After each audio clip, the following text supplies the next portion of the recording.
নমস্কার বন্ধুরা।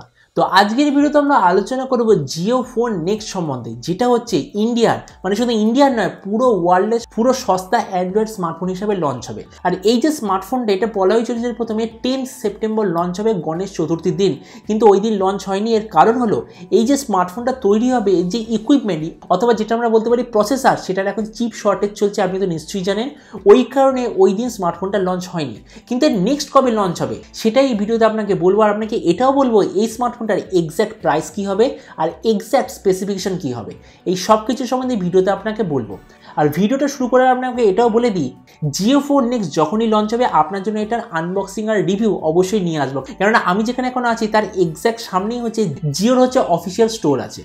তো চলো শুরু করার ভিডিওটা কোনো সময় নষ্ট না করে, আপনি যদি গ্যাজেটাল বাংলা চ্যানেলে প্রথমবার আসেন আর এরকম বাংলা টেক ভিডিও ডেইলি দেখতে চান, তাহলে গ্যাজেটাল বাংলা চ্যানেলটা সাবস্ক্রাইব অবশ্যই করে নেবেন। তো প্রথমত আলোচনা করবো এটা ডিজাইন সম্বন্ধে। যেমন আপনি এখানে দেখতে পাচ্ছেন এই যে স্মার্টফোনটা দেখতে এক্স্যাক্টলি এরকম হবে। হ্যাঁ, এরকম নয় যে দারুণ কিছু ইউনিক ডিজাইন পাবেন, মানে একটা নর্মাল স্মার্টফোনের যেমন ডিজাইন হয় এক্স্যাক্টলি তেমন ডিজাইন আপনি এতে পাবেন। ডিসপ্লের দিক থেকে আপনার এতে থাকবে 5.5 ইঞ্চ HD+ LCD ডিসপ্লে। এবার দেখুন এতে আমার যতদূর মনে হচ্ছে TFT LCD ডিসপ্লে থাকবে, কেননা স্মার্টফোনটার প্রাইস খুব কম। আর প্রাইসকে কম রাখার জন্য এতে আপনাকে TFT ডিসপ্লে দেওয়া হবে, কেননা যদি এতে IPS LCD ডিসপ্লে দেওয়া হয় তাহলে প্রাইসটা অনেক বেশি বেড়ে যাবে। প্রসেসরের দিক থেকে আপনি এতে পাবেন স্ন্যাপড্রাগন 215 প্রসেসর, যেটা অবভিয়াসলি অনেক পুরনো প্রসেসর আর 28 ন্যানোমিটার আর্কিটেকচারে তৈরি, আর যেটা হলো আসলে একটা 4 কোর প্রসেসর। ক্যামেরার দিক থেকে আপনার এতে থাকবে 13 মেগাপিক্সেলের ব্যাক ক্যামেরা, তার সঙ্গে সিঙ্গেল LED ফ্ল্যাশ। ফ্রন্টে আপনি পাবেন 8 মেগাপিক্সেলের ক্যামেরা। আর এই যে 13 মেগাপিক্সেল ক্যামেরা এটা আসলে হলো অমনিভিশন কোম্পানির তরফ থেকে ক্যামেরা। ব্যাটারির দিক থেকে আপনি এতে পাবেন 2500 mAh ব্যাটারি, তার সঙ্গে যতদূর মনে হচ্ছে আপনি একটা মাইক্রো USB পোর্ট পাবেন। USB Type-C পোর্ট না হওয়ারই সবচেয়ে বেশি চান্স, তার কারণ হলো ফোনটা এতটাই সস্তা যে এতে USB Type-C দিলে প্রাইসটা অনেকটা বেড়ে যাবে। র্যামের দিক থেকে বলা হচ্ছে যে আপনি এতে হয় 1GB র্যাম অথবা 2GB র্যাম পাবেন, তার সঙ্গে 8GB অথবা 16GB ইন্টারনাল স্টোরেজ আপনি দেখতে পাবেন। এর র্যামের কোয়ালিটিটা হবে LPDDR4X আর এর মেমোরি কোয়ালিটিটা হবে eMMC 5.1, আর তার সঙ্গে আপনি অবশ্যইভাবে একটা SD কার্ড স্লটও দেখতে পাবেন। নেটওয়ার্কের দিক থেকে আপনি এতে অবশ্যইভাবে ডুয়েল 4G ভোল্টের অপশান পাবেন, কিন্তু এখানে একটা কনফিউশন আছে। যেমন আমরা যখন জিও ফোন ব্যবহার করতাম তাতে আপনি দেখেছিলেন যে ওতে যে সিম কার্ড সেটা শুধুমাত্র জিওরই সিম কার্ড ইউজ করা যেত। তো এই জন্য আমার মতে মনে হয় এর যে ডুয়েল 4G সিম কার্ড আছে এতে একটা কম্পালসারি আপনাকে জিওর সিম কার্ডই ব্যবহার করতে হবে, দ্বিতীয়টা আমার যতদূর মনে হচ্ছে অন্য কোম্পানির তরফ থেকে ব্যবহার করতে পারেন। কিন্তু আবার এটাও হতে পারে যে এতে যে দুটো সিম কার্ডের ফিচার আছে হয়তো দুটোই আপনাকে জিওর তরফ থেকে সিম কার্ড ব্যবহার করতে হবে, কেননা এটা জিওর তরফ থেকে আসা অফিসিয়াল স্মার্টফোন। তো অবভিয়াসলি এতে আপনি জিওর তরফ থেকে খুব ভালো কিছু অফারও দেখতে পাবেন। অপারেটিং সিস্টেমের দিক থেকে আপনি এতে পাবেন প্রগতি OS। এবার দেখুন আপনি হয়তো রিসেন্টলি ইন্টারনেটে দেখে থাকবেন এই যে জিও স্মার্টফোনটা আছে এতে আপনি প্রগতি OS দেখতে পাবেন।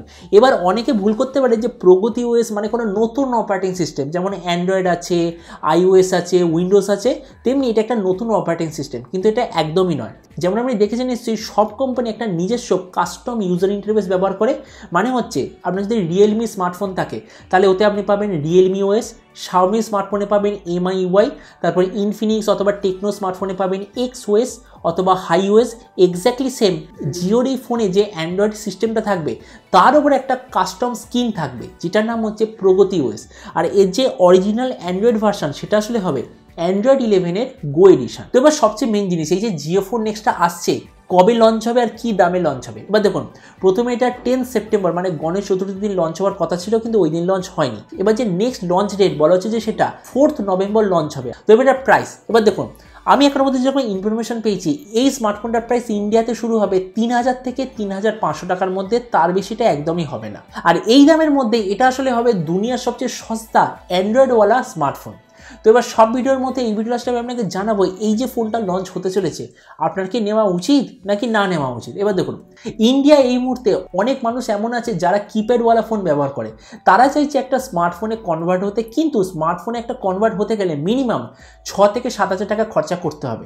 ওই জন্যই জিও আসলে এই জিও ফোন নেক্সটের মাধ্যমে ওর এক্স্যাক্টলি অর্ধেক দামে জিও ফোন নেক্সটটা লঞ্চ করছে, যাতে প্রচুর লোকে কিপ্যাড ফোন থেকে একটা স্মার্টফোনে কনভার্ট হতে পারে। তো এবার দেখুন এই যে স্মার্টফোনটা লঞ্চ হচ্ছে কাদের জন্য সবচেয়ে ভালো হবে? যারা কিপ্যাড ফোন থেকে স্মার্টফোনে কনভার্ট করতে চাইছে, যেহেতু এটা জিওর তরফ থেকে স্মার্টফোন, যারা জিওর তরফ থেকে দারুণ অফার পেতে চাইছে তাদের জন্য এই স্মার্টফোনটা সবচেয়ে ভালো হবে। কিন্তু এবার দেখুন এই যে ফোনটা আসতে চলেছে, দুটো সবচেয়ে বড় প্রবলেম আছে, সেটা হলো এর প্রসেসর। কেননা এতে আপনি পাবেন স্ন্যাপড্রাগন 215 প্রসেসর। দেখুন প্রাইস রেঞ্জের হিসাবে প্রসেসর ঠিকঠাক, কিন্তু এটা আসলে হলো 28 ন্যানোমিটার প্রসেসর, যেটা খুব পুরনো প্রসেসর। আর এটা তো আপনি নিশ্চয়ই জানেন, যখন প্রসেসরের ন্যানোমিটার নাম্বারটা বেশি থাকে তার মানে এটা বেশি পরিমাণে ব্যাটারি ইউজ করে। আর যে ব্যাটারি সেটাও আপনি পাচ্ছেন 2500 mAh ব্যাটারি। তো ওই হিসেবে আমার খুব মনে হচ্ছে এর ব্যাটারি আপনি যদি একটা ফোনটা ব্যবহার করেন তাহলে 4 ঘন্টার বেশি আমার মনে হয় না একদমই থাকবে। তো ওই জন্য এই জিনিসটা অবশ্যই খেয়াল রাখবেন, আপনি যদি কিপ্যাড ফোন থেকে এই জিওফোন নেক্সট যদি আপগ্রেড হতে চান তাহলে আপনি ব্যাটারি লাইফ 4 ঘন্টার বেশি একদমই পাবেন না। তো ওই জন্য এসব সত্ত্বেও আপনি যদি এই জিও ফোনটা নিতে চান তাহলে আপনার পক্ষে এটা পারফেক্ট ফোন হবে। কেননা দেখুন 3 থেকে 3,500 টাকা একটা অ্যান্ড্রয়েড স্মার্টফোন পাচ্ছেন, যাতে আপনি ইউটিউব, হোয়াটসঅ্যাপ, ফেসবুক এসব আপনি করতে পারবেন, কোনো ইস্যু হবে না। তো এবার আপনি যে কমেন্টে আমাকে অবশ্যই জানাবেন এই যে জিওফোন নেক্সট বলে যে অপশনটা আসছে, এটা যে দামে লঞ্চ হচ্ছে আপনি কি এই দামে এটা নিতে চান, নাকি এই প্রাইস পয়েন্টে অ্যাভেলেবেল অন্য কোনো অথবা একটু দামি কোনো স্মার্টফোন নিতে চান? এটা সম্বন্ধে নিচে কমেন্টে বলতে আমাকে একদমই ভুলবেন না। তো চলুন দেখা হবে আগামীকালের একটা টেক ভিডিওতে। Till then stay tuned and always remember, think positive, be positive. Thank you.